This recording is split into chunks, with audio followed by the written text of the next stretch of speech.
front line through the battles and the pains, with a camera in the fray and the world on our screens. We're the voice of the silence, the witness of the scenes. Headlines flashing bright from the shadows we arise, with the truth in our hands under perilous skies. Every story told is a battle we fight. Through the darkness and the fear, we bring the light. In the chaos, in the flames, we'll stand tall, with the courage to reveal through the rise and the fall. From the embers of the war to the echoes of the call, we're the eyes of the world and we'll never stall. KLW, we're the warriors on the front lines. Through the blood and the fire, we'll define the times. In the heat of the battle, where the truth lies, we're the voice of the war and the world will find.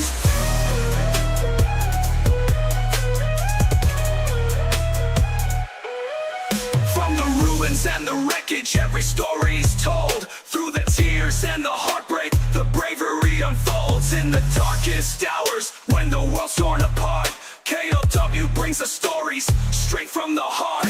With the cameras rolling through the wreckage and the pain, we capture the reality while the world remains. Every angle, every moment in the line of fire, we're the pulse of the battlefield, never to tire. KLW, we're the warriors on the front lines. Through the blood and the fire, we'll define the times. In the heat of the battle, where the truth lies, we're the voice of the war and the world will find. KLW, we're the warriors on the front lines. Through the blood and the fire, we'll define the times. In the heat of the battle, where the truth lies, we're the voice of the war and the world will find. Through the smoke and the ruins, we'll pierce the veil.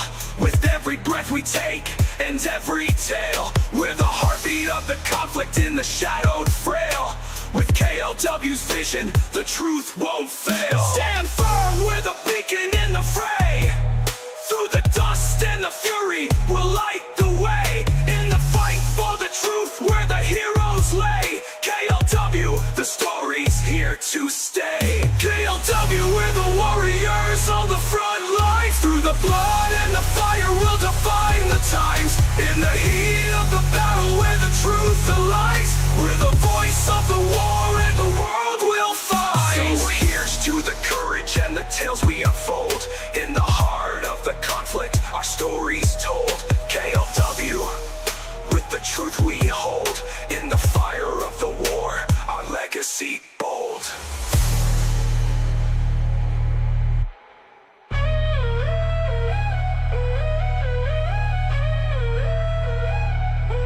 You can't handle the truth!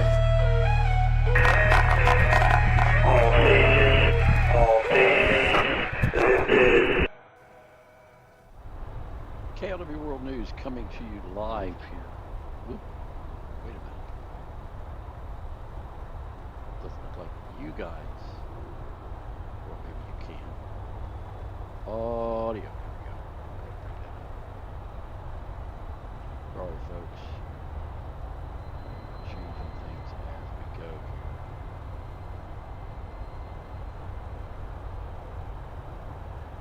Audio.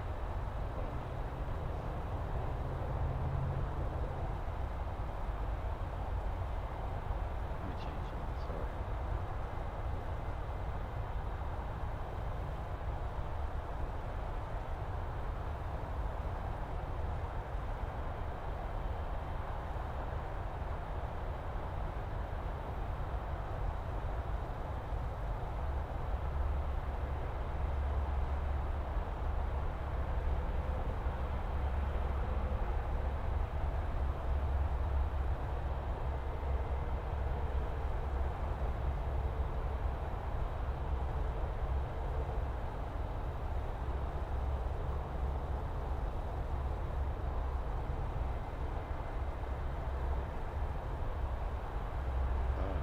I'm working on a game, guys. Give me a moment. Deck test 1, 2. This mic is always quiet. We just created this scene today. That's why it's not there. Hopefully that fixes it. Hopefully. We will. Again, this is a new scene.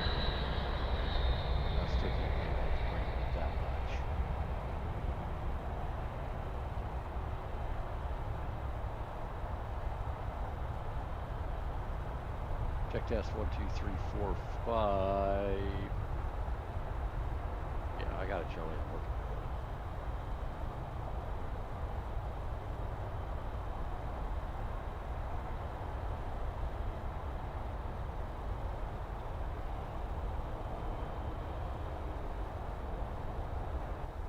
Okay. Okay. All right. How's that? Should be just yours truly, I think.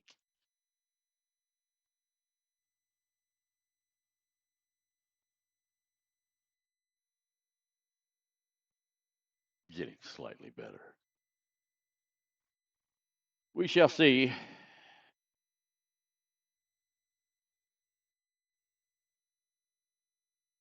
Check test.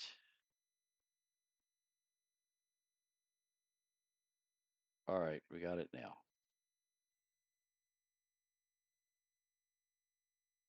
All right. Again, it was a brand new scene. My apologies.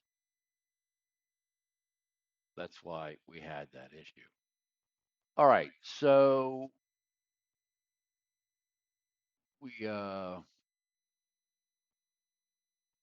had the opportunity today to go out to the Nike missile site in the Everglades. And upon doing so, um, we had the opportunity. All right, yeah, I'm still can't believe I have to increase this by 12 dB. This is just absolutely insane. And I'm still not into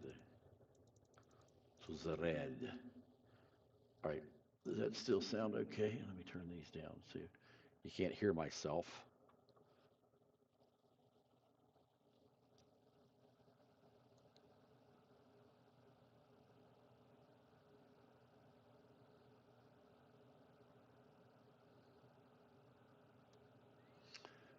Yeah, Tony, I'm not too far from you. So, um, hopefully this is better. Well, right there, it's showing I'm in the red, so I should be plenty hot talking to you now because I'm peaking on the meter. So that should be better.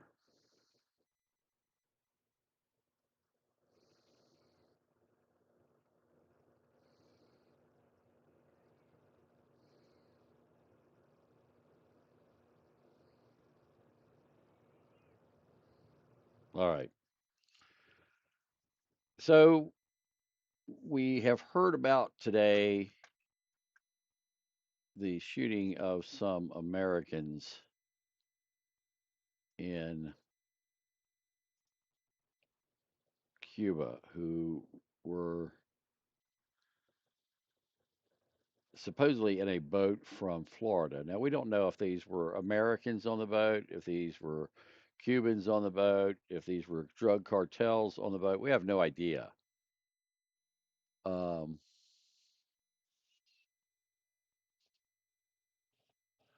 so it's been put out that the Cuban Navy was fired upon by members of a group of 10 people on a boat registered out of Florida.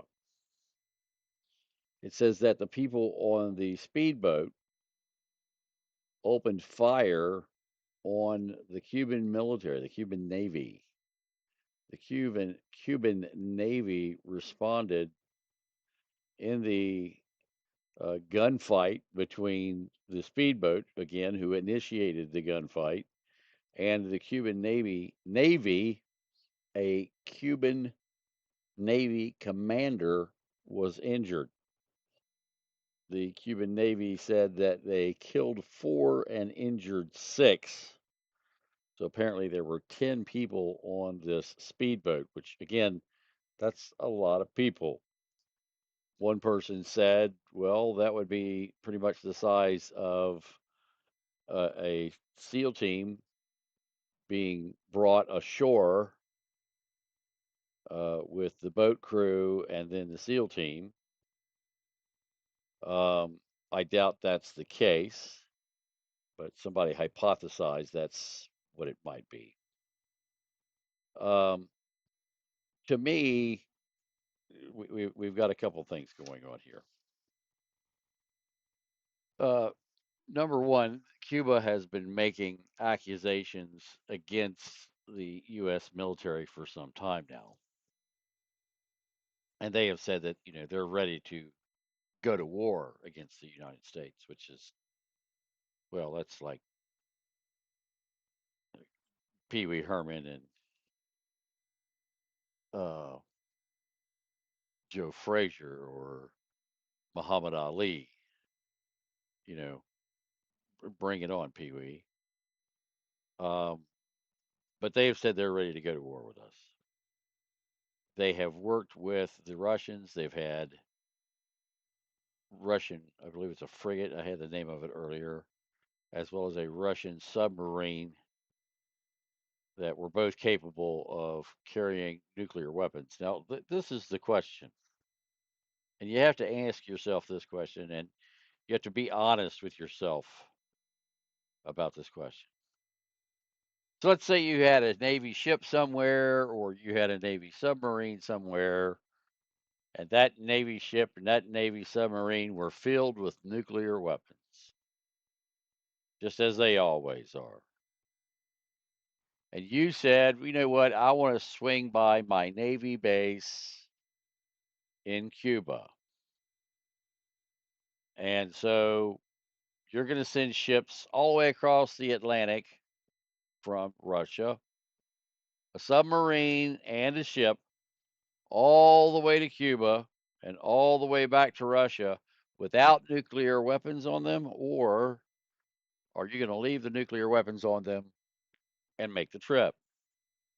Keep in mind, if you said that you were going to take the nuclear weapons out of the nuclear submarine and you were going to take the nuclear weapons out of the frigate, to do that would require you to go to the port to the north, remove all of the nuclear weapons and put in something or nothing, then store all of those nuclear weapons for both the Navy submarine and the Navy ship. Then the entire transit time that those ships, the submarine and the ship, are going across the Atlantic to Cuba, the time they're in Cuba, and the entire transit time all the way back by both vessels to the northern port of Russia, and then reloading all of those nuclear weapons back onto those ships to place them back in service. Because remember, that ship and that Navy nuclear submarine would be out of service as far as a nuclear conflict, if something were to happen while they were in transit or while they were in Cuba. So you have the option of one of two things. Would you go to the expense of moving the ships, removing the nukes, having them out of service all the way across, all the way back, plus the time in Cuba, and then all of the money and effort to put them back into the sub and the ship? Or would you just lie and say, nah, they have no nuclear weapons on board. There are no nuclear weapons on the ship. There are no nuclear weapons in our submarines. Which would you do? I believe that it was, we have no nuclear weapons on our ships or our submarines. That's what I think the Russians did. Um, so uh, that's the issue that we have, is that I don't believe that the Russians took nuclear missiles off of their ships or their subs when they visited Cuba. I don't ever think that they have done that any of the times that they have claimed that they have done so. Now, when you think about Cuba, you have to think about what's going on in Cuba. And if we go back in history to the Cuban Missile Crisis, well, you can learn a little bit about history. So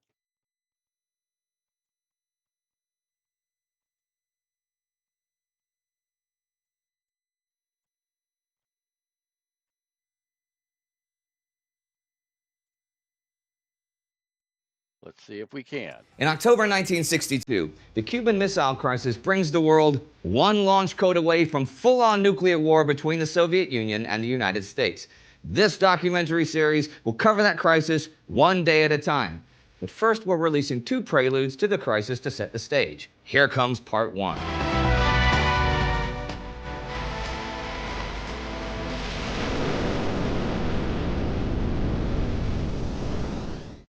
This is Time Ghost, the Cuban Missile Crisis. I'm Indy Nidell.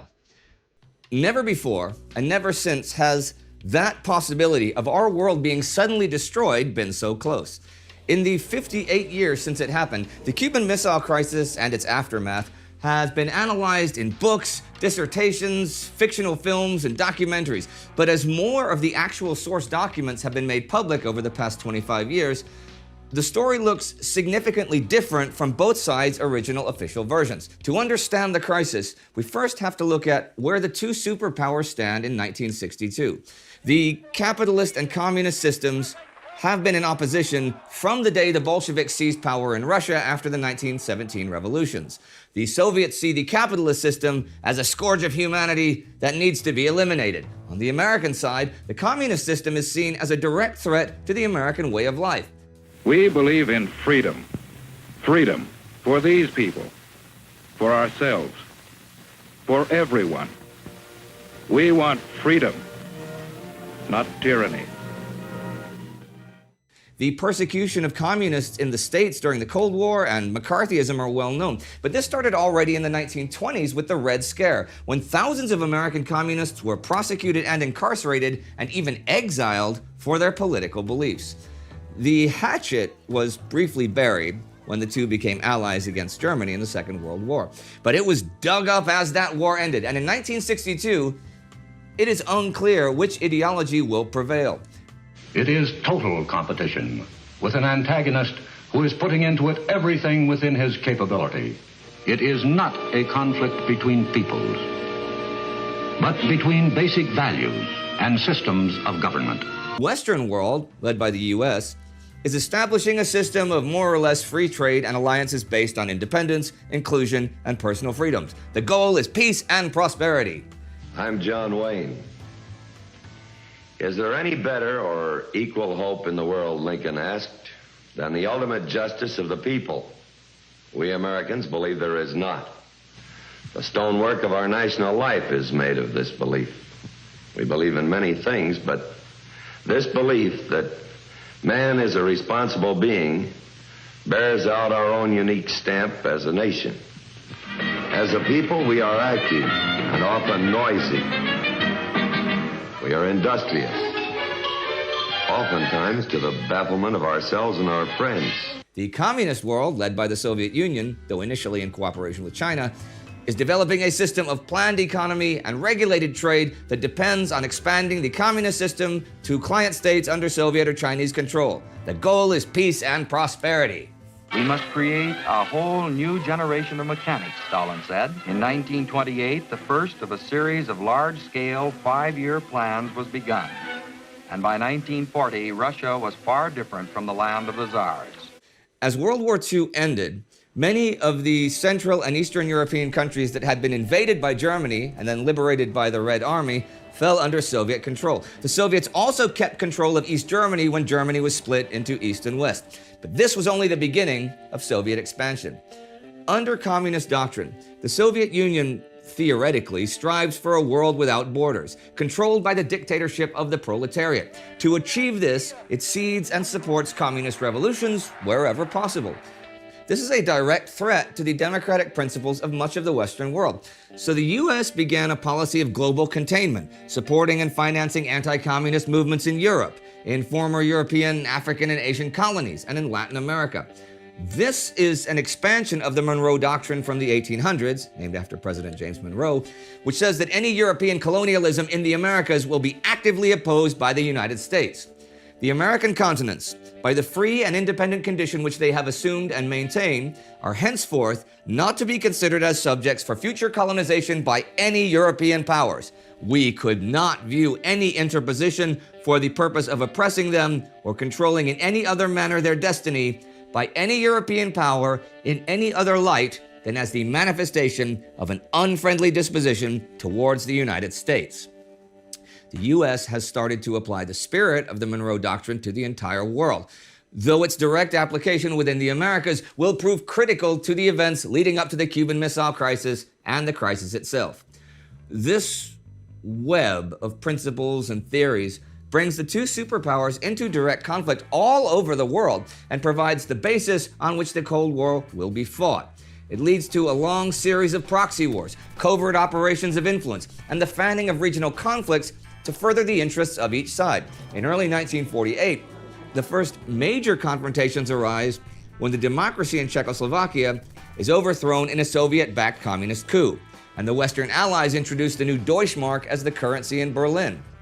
Berlin at the time is divided into 4 zones of military control between France, Great Britain, the US, and the Soviets. But the city is still governed as one unit by local powers, right? The introduction of a new currency is a direct threat to Soviet economic control over the city. Up to then, President Harry Truman and the US had not decided what to do with Berlin. They weren't even sure if they would keep armed forces within the city. Soviet leader Joseph Stalin, though, had decided his gang would keep control over all of East Germany, including Berlin, and milk it for as many resources as possible. They had, in fact, managed to turn their zone's population against them by plundering industrial resources, forcibly deporting workers, and even transporting whole factories to Russian territory. France and Great Britain, for their part, are staunchly opposed to a Soviet Berlin and pressure the US to hold out against the Russians, and officially, everyone is striving for a reunited Germany with Berlin as its capital. In an attempt to stop the Deutschmark, Stalin orders a full blockade of the city so that no food, materials, or supplies can be brought in. The Allies respond by creating an air bridge into the city, flying in enough food and materials to keep the city alive. The Berlin airlift eventually brings in so many supplies that Stalin gives up, and the blockade is practically over by May 1949, though officially it's lifted in September. But both sides move to assert their control over Germany. First, the Federal Republic of Germany is created as a democratic state on May 5, 1949. Then, on October 7th, the SED, the East German Communist Party, proclaims the German Democratic Republic, which, despite its name, is a satellite state to the Soviet Union. With all of this, the threat that the Soviet Union is to the West is now tangible and immediate. It brings the Western Allies closer together, and they create the North Atlantic Treaty Organization, NATO, as a bulwark against Soviet expansion. A similar situation to Germany also exists in Korea. After being liberated from Japan during World War II, Korea has been split into the north under Soviet control and the south under US control, both claiming sovereignty over each other's territory. The attempt to create 2 independent states fails in 1950 when the North invades the South and the Korean War breaks out. While the Soviets and Chinese back the North, a large part of the rest of the world unites in defense of the South in a combined intervention under the United Nations flag. Ostensibly, the war is between an independent North and a UN-backed South. In reality, China and the Soviet Union give extensive support to the North, and 88% of the UN forces for the South are from the United States. The war even actually sees direct battle between Russians and Americans as Soviet airmen fight their US Air Force counterparts in the Korean skies. 3 years of bloody war end with a divided Korea along the line of the DMZ, not too different from the Strait Division along the 38th parallel, where they began in 1950. Meanwhile, in Europe, the conflict around West and East Germany continues to escalate. In 1952, the Soviet Union proposes the reunification of Germany as a free democratic state on the condition that the new Germany would remain neutral and not be allowed to join NATO. West Germany refuses, fearing that the Soviets will not stick to their promises of allowing the new country independence. To what extent the proposal actually comes from the Soviets, or is a real East German initiative, and if so, a missed opportunity for genuine reunification, is still an issue of debate.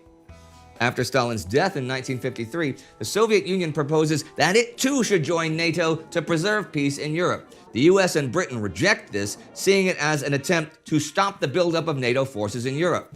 Instead, they move to include West Germany in NATO The Soviet reaction is to form the Warsaw Pact in 1955. This effectively joins the Soviet Union and 7 Central and Eastern European satellite states into a single cohesive military force. On paper, the two blocs are now in a balance of power state, but only if you don't consider the nuclear arms race. The Soviets had already begun developing nuclear arms during World War II, but it would take until 1949 for them to develop a functional atom bomb to test. The US is well aware of Soviet efforts, and in response, increases its nuclear program from an estimated 13 warheads in 1947 to 2,422 by 1955. In the same time frame, the Soviets are able to increase their arsenal to 200. The US is clearly ahead. By the time John F. Kennedy is inaugurated as president in 1961, the US has an estimated 22,229 operational warheads, while the Soviets possess just 2,492. Furthermore, the deployment systems of the US are so much more advanced that the Soviets have no realistic chance of launching a first strike that would lead to anything other than immediate self-destruction. JFK knows this. The by now sole leader of the Soviet Union, Nikita Khrushchev, knows this. The military commanders on both sides know this. The KGB knows this. The CIA knows this. But the American and Soviet public do not know this. And this will prove crucial in the crisis to come. Meanwhile, in Asia, Latin America, Africa, and Europe, the dance of revolutionary and counter-revolutionary actions goes on. 4 of these hotspots will become critical for Kennedy: Berlin, Vietnam, Laos, and Cuba. Okay, the developments in Southeast Asia in the 1950s lead to the domino theory, formulated by President Dwight Eisenhower in 1954. This theory states that if one country in a region is allowed to fall to communism, then the rest will swiftly follow. The Laotian Civil War is a proxy war that neither the Soviets nor the US are really keen on fighting, but still have to stay engaged in.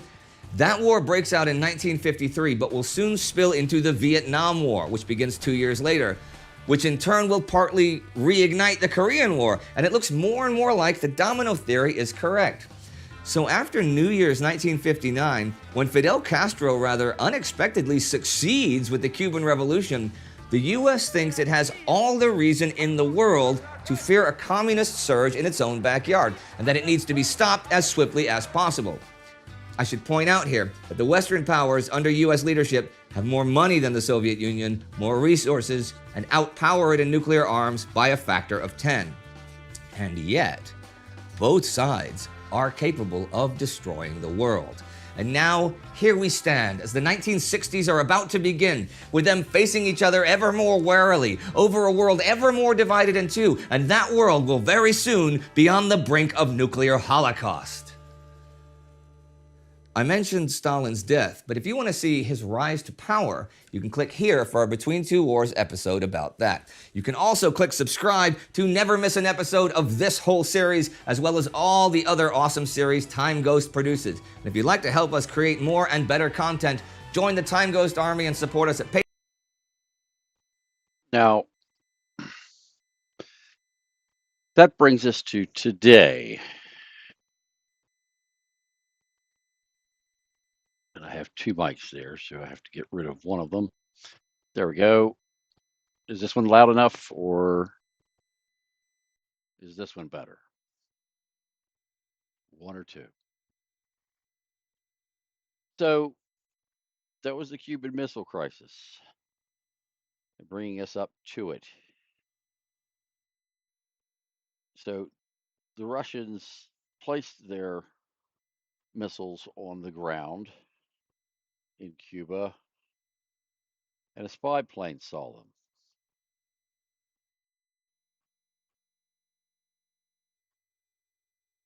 All right, this is the first one. So, actually, hold on. This is the first one. So this is number 1. This is number 2. I'm going to stay on number 1 for right now. So that was then. This is now. This is March the 19th of 2025. These are either Iskanders or these are kitchen missiles, and they are in Cuba. We've done research and found that not only are the missiles new, but so are the vehicles that are there with them. They're not even listed in the Cuban inventory. So the question is, what are we going to do about it? We know that the Russians have weapons in Cuba.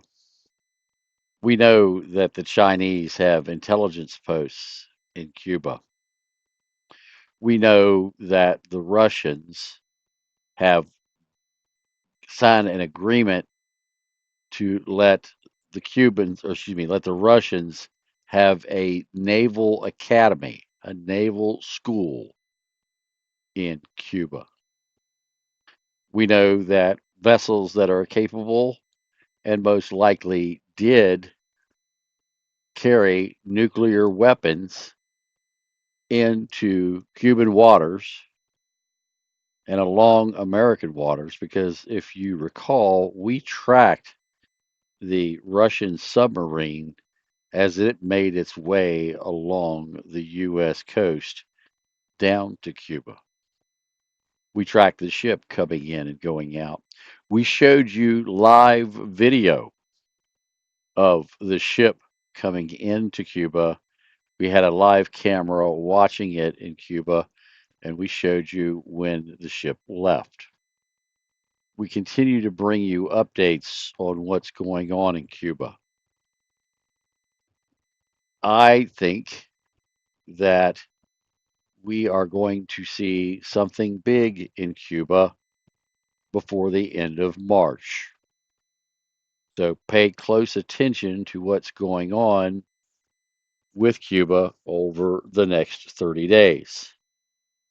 Now, according to my research and some sources, most of you need to spend this weekend with me. And the reason for that is because we're going to have some things that may be kicking off this weekend. And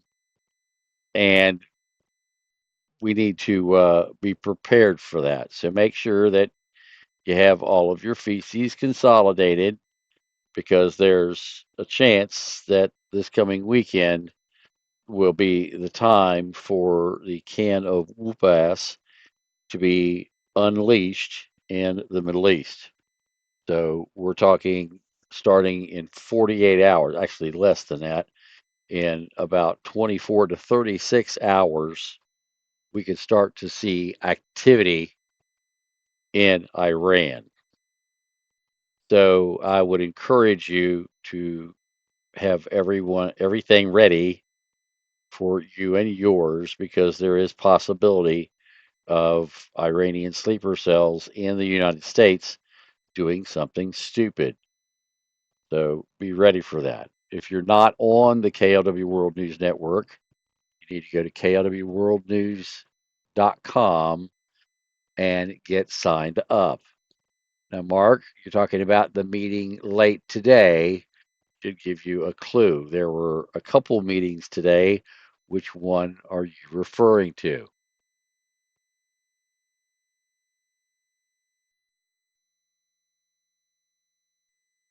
So make sure you get your popcorn ready. And yes, go to klwworldnews.com, like Mother Marsha says, and get signed up there. Also, like and subscribe to this channel. Also, we were suspended from streaming a couple days ago, and they did that because of a video that we showed. Now, what we know is that there was nothing wrong with that video. Lots of people did, and after complaining and getting some help from some other folks in regards to the incident with YouTube, that suspension of streaming for a week ended up only being 24 hours. So this is stacks of missiles right here. These are missiles. These are missiles. These are missiles. These are missiles. Missiles, missile, missile, missile, missile, missile, missile, missile, missile, missile, missile, missile, missile. Bunches of missiles, and they are putting them into this bunker right here. So there is a significant stockpile of these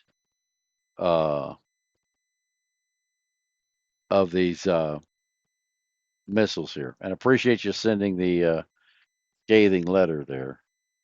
That's great, and I gotta love this new camera. It is so dark outside here. There are no pole lights anywhere, just next to a runway, and it is unbelievably dark out there. And this camera still has the ability to focus and see in the dark like that. I'm absolutely amazed at this thing's capability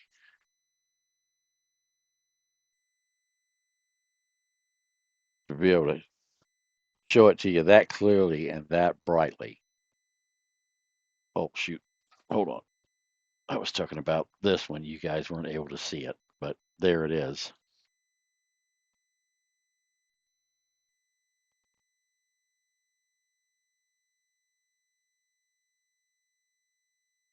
Hey, thank you for the donation. Greatly appreciate it. For those of you who haven't, well, maybe you should. So do any of you have any questions for me? There was a reason that I went to the Hawk missiles, or excuse me, the Nike missile site today, and that is because um, was originally, when you talk about the Golden Dome that Trump wants to build, the Nike missile site was actually uh, the first um, Golden Dome, if you look at it that way, because, well, it was protection against, and I misspeak in this video and say, World News, and say it's a missile defense, but I meant to say it is and I did say several times, that is an anti-aircraft or anti-bomber defense system. Thank you, Pinkerton. Appreciate it, buddy. KLW World News coming to you live today. And by the way, this is the video that I did. So if you want to see it later, you can, but I'm going to show it to you right now. From the, well, how should we say, retired Nike missile site here in the Everglades of Florida. And we're going to show you around here a little bit. Then we're going to get a little bit more into it. So in 1962, one of the missiles, like you see the one before you, were used to guard the United States against attack from our adversaries. They had two different versions of missile at this facility. All right, thank you much. One used a conventional warhead to take down high-altitude bombers. Again, these were defensive weapon systems. And then in the event of a massive nuclear strike, well, they could actually launch a nuclear warhead on top of one of these missiles. Now, there were 4 different sites around southern Florida. I think the gentleman told me earlier it was 68 different missiles that they had. Now, why is this relevant now? Well, the U.S. has discovered that the Russians have opened a Navy base in Cuba. And that Navy base is housing a Russian frigate with hypersonic nuclear-tipped missiles. So it's a modern-day version of the Cuban Missile Crisis all over again. Additionally, the Russians have moved nuclear submarines with nuclear missiles on them, and they've patrolled as well as docked in Cuba here recently. Now, we've also heard that Trump wants to do the Golden Dome. Well, actually, back in 1962, I believe, when this was created, this was kind of a, how should we say, pre-Golden Dome. This was to protect the United States from nuclear attack. And so we're going to show you this. We're going to give you some details of it, and we're going to show you how this is in relationship to what's actually happening again today.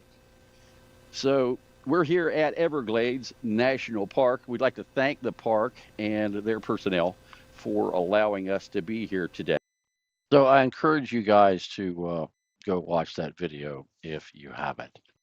So there were a couple of questions in the chat. Yes, I was aware of the 143 character EAM earlier today, but I wasn't aware of the interesting things. If you want to put that into the chat, I would appreciate that, Charlie. So if you want to know what I think about the Cuban issues today, you need to rewind.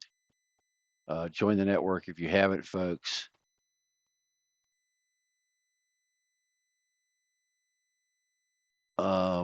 I didn't know that Nikes were in silos in New Jersey.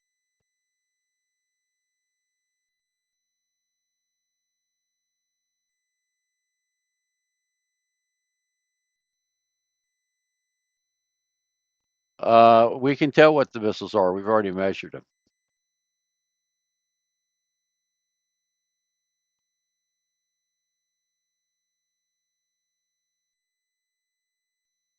It's not a bad move to move the fighter jets to Israel.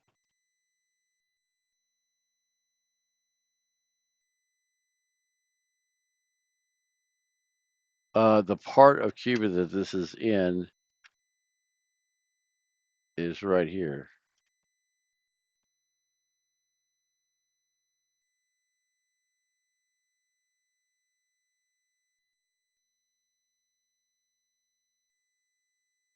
Thank you, Pinkerton and everybody else who donated.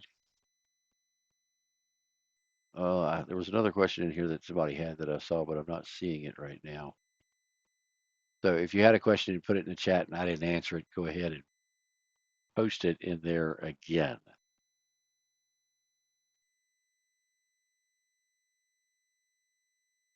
They're either kitchen missiles or Iskanders.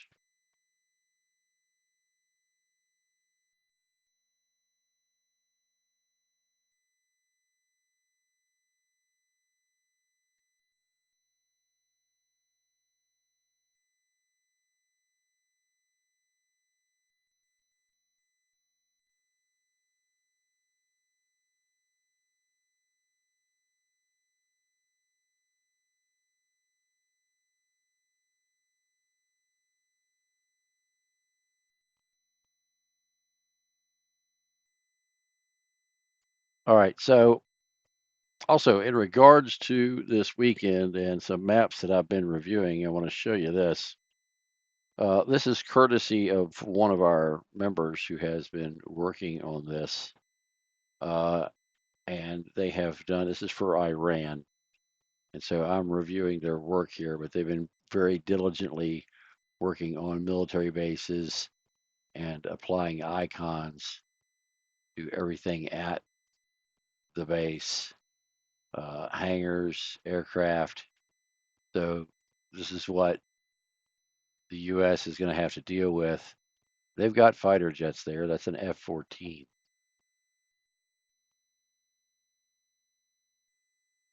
All kinds of hangars. Now this, I will have to say, see, there's another F-14. So F-14 there, F-14 there.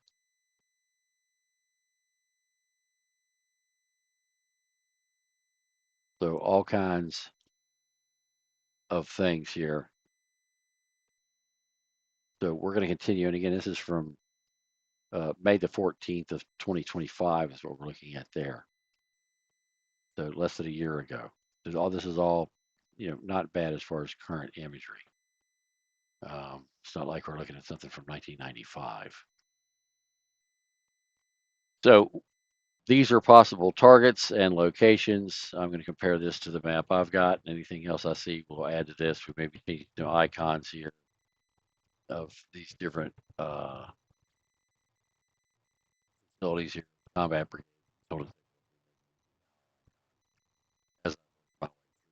But this is something that we're going to be looking at quite extensively, I believe, this weekend.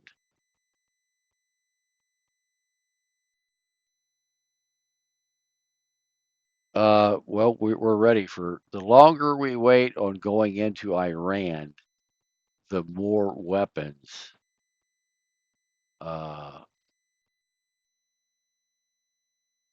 that we're going to have there.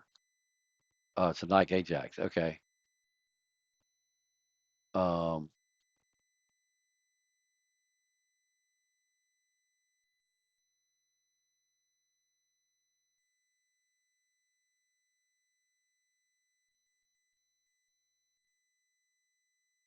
had 1.6, I had 1.4. Okay.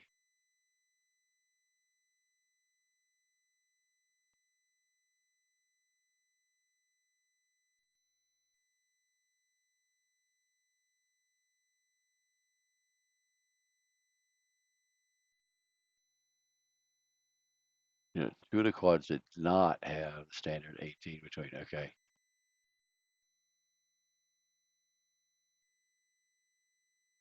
So we're going to be looking at, looks like Iran this weekend. Cuba is not a big deal. Cuba is, 90 miles from the U.S. It's an island. It doesn't have a huge capability. Um, the U.S., in a matter of about 30 minutes, could put 2 or 3 bombs in the middle of every runway that a fighter jet could take off of out of Cuba. Don't get me wrong, folks. Cuba, or don't get it wrong, Cuba is still on the list for the United States, and we will be taking action there in the future. As you can see, we have been tracking what's going on in Cuba quite extensively. We know where the Russian military bases are. We know where the Chinese are. We know where all the listening posts are. We've been mapping this stuff out for a long time.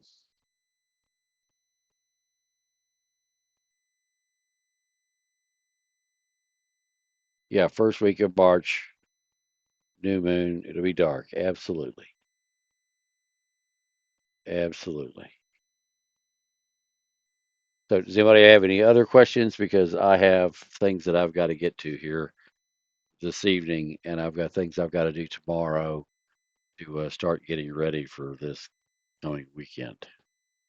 So, again, make sure that you have your popcorn or favorite snacks and possibly adult beverages nearby.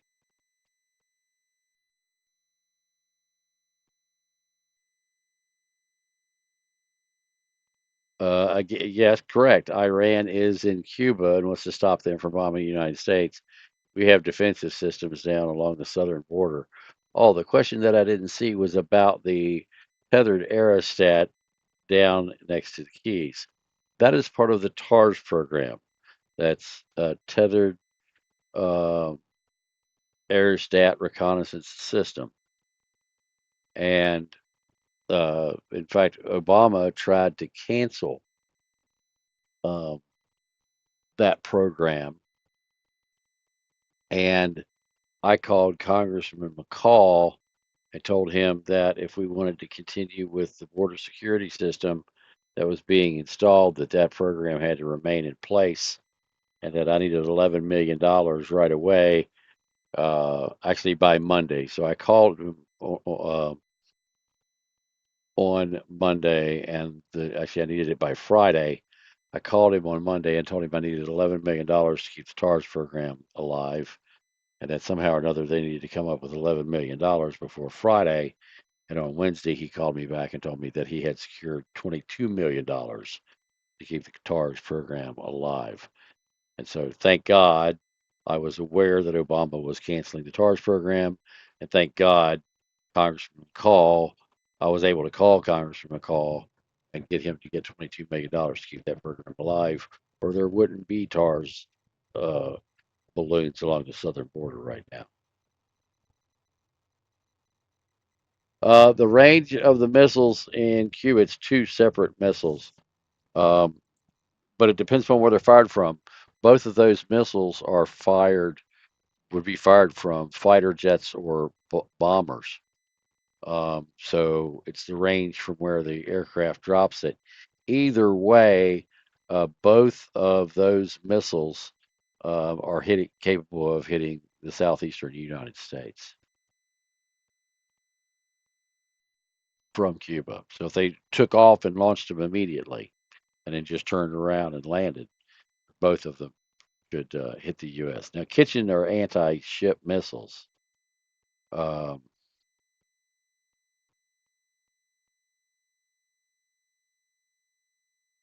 yeah, Charlie, call me tomorrow about that.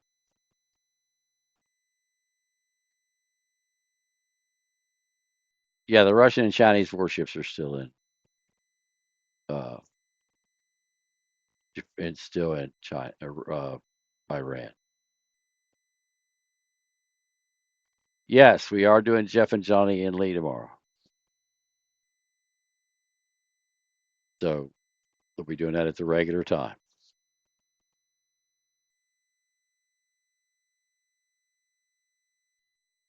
Yeah, they're still building up along the Baltics Ford. The Russians are still there. All right, any more questions before I call it a night here because I've really got to get going.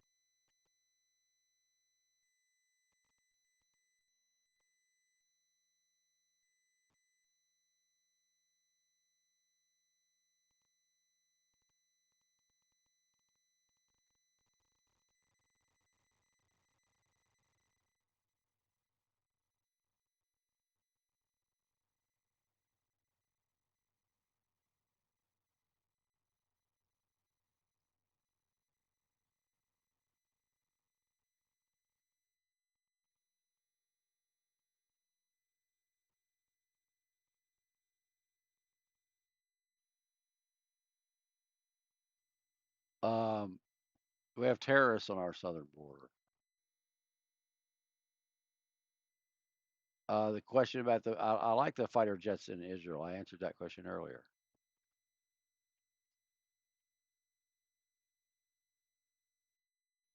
All right, folks, if you haven't joined the channel, now is the time to do so. If you want to support the channel, now is the time to do so. And if you have not joined the KLW World News Network, again, now is the time to do so.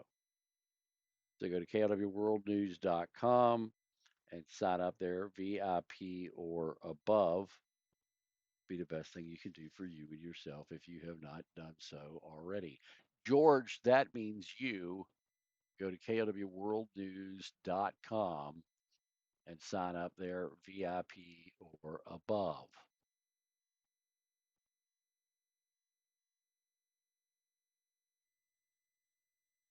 Yeah, there's going to be a YouTube watch. In fact, we're probably going to be setting that up here pretty quickly.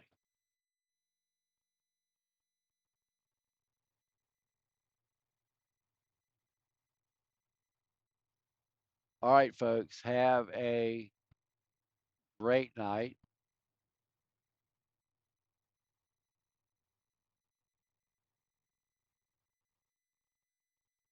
Well, I would tell Roos Prepper to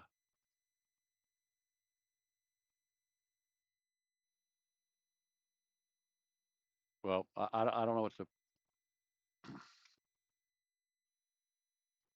I don't know what the hello, check test. Hello, audio. All right, I don't know what to tell you there, Roos Prepper. Um, so yeah, Roger that.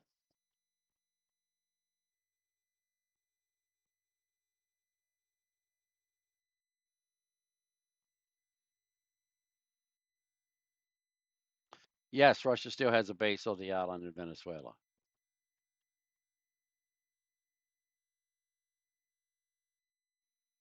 So you guys didn't hear a lot of what I was saying there. I was answering questions. All right, so I've got to get out of here, folks. Have a um, yeah, correct. We're not selling anything. We're providing you a capability that you can't get anywhere else. Oh, and I am pleased to announce that I see you in there, Racer. I am pleased to announce that the KLW World News Network, I was planning on installing 2 systems in Florida on this trip. One system would be in the upper northwestern portion of Florida as a relay site going cross country. Another KLW World News HFGCS site in north central Florida to provide communications between Georgia, Florida, and the southeast. And as of a little over an hour ago, I got a commitment out of a new friend of mine to put yet a third transmitter site in southern Florida down here to act as a listening site as well as a relay site for the KLW World News Network. And I'm going to be talking to him more about that later on tonight. And we're going to add some additional capabilities down here as well. So it's where the KLW World News Network is growing daily, and we're going to continue to make it even bigger and even better every day. And as you folks join the network, um, you folks are some of you have the ability to have these relay sites and get into it uh, and support the network. So it's the more of us, the better. The more, the merrier. The more of us, the more powerful and more capable we become. The more of us, the more eyes and ears we have to find out information and share it, and the more relays that we have to disperse that knowledge to the rest of us. This is almost like Wheelborger's uh, collective. And so you need to join the collective because we are collecting information uh, from throughout the world and putting a system in to distribute it throughout the world. And this system is designed to operate when nothing else does. So when there's no power, when there's no internet, when there's no cell phones, when there are no satellites operating, the KLW World News Network will continue to pass information to and from when all else fails. Yes, we are Borg. So, yes, Wheelborger. So, be part of the Borg.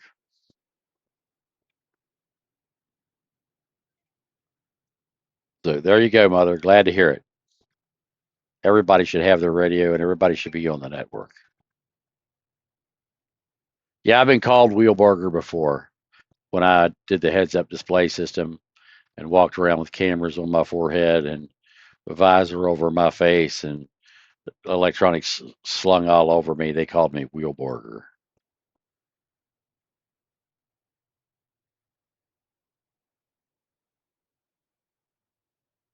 Yes, that's why we are stacking up with VHF and UHF on our network as well. Well, if you haven't assimilated, you need to do now. So go to KLWWorldNews.com, get signed up, VIP or above. It's the best thing you can do for you and yours.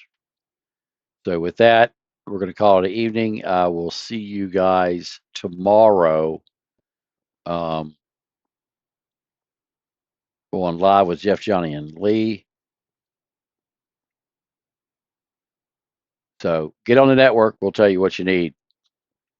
Also, we're going to do a roundtable this weekend if the war hasn't kicked off.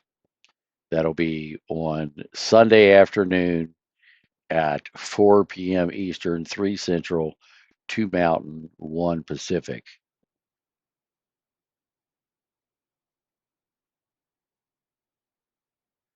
Anytime, Dave. All right, folks. Thanks for being here. We'll see you tomorrow. That's all, folks.